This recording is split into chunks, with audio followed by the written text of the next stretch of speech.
चांद सरी सो मुखड़ो, कोई नजर नहीं लग जाए। बनी थोड़ा हलवे हलवे चालो, कोई मोच नहीं पड़ जाए। बनी थारो चांद सरी सो मुखड़ो, कोई नजर नहीं लग जाए। बनी थोड़ा हलवे हलवे चालो, कोई मोच नहीं पड़ जाए।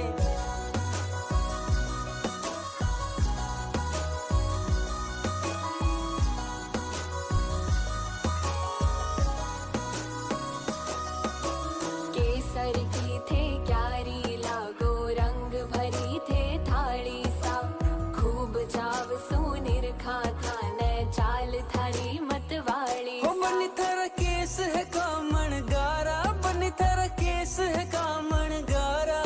मारो तो मन उड़ जाए। बनी थारी आँखियाँ है मतवाली, बनी थारी आँखियाँ है मतवाली। मारो तो मन बहकाए। बनी थारो चांद सरी सो मुखड़ो, कोई मोच नहीं पड़ जाए। मिसरी सुमीठी बाता थारी, मन है प्रेम को झरनों सा।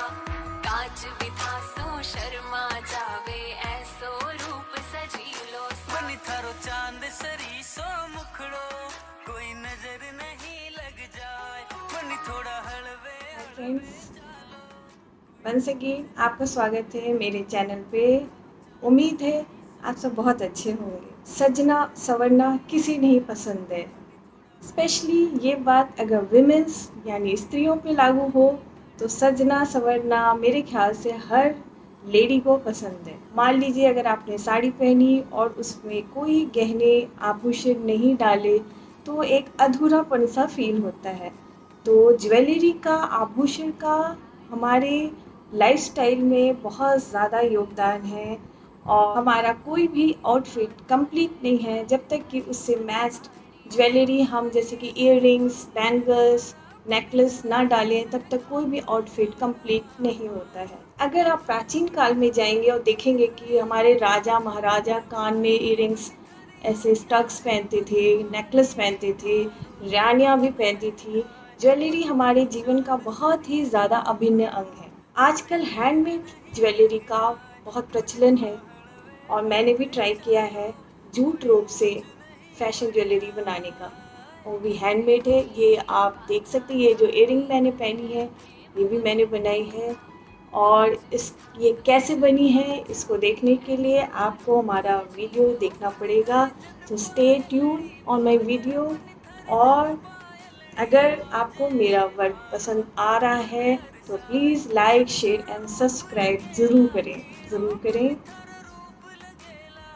कैसे मैंने ये फैशन ज्वेलरी बनाई है आप देख सकते हैं। ये बोहो स्टाइल में बनी है, अफ्रीकन लेडी का फेस है यहाँ पे। इसी से मैचिंग ये इयररिंग है जिसमें मैंने ये कॉटन थ्रेड की लटकन लगाई है, आप देख सकते हैं। And this is jute rope, beads, wooden beads लगे हैं।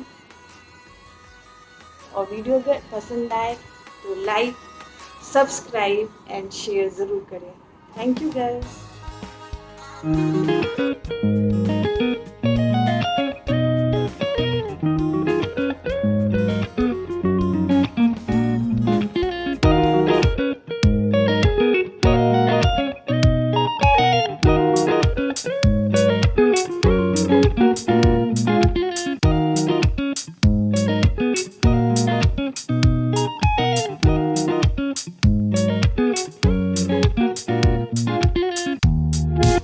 Thank you.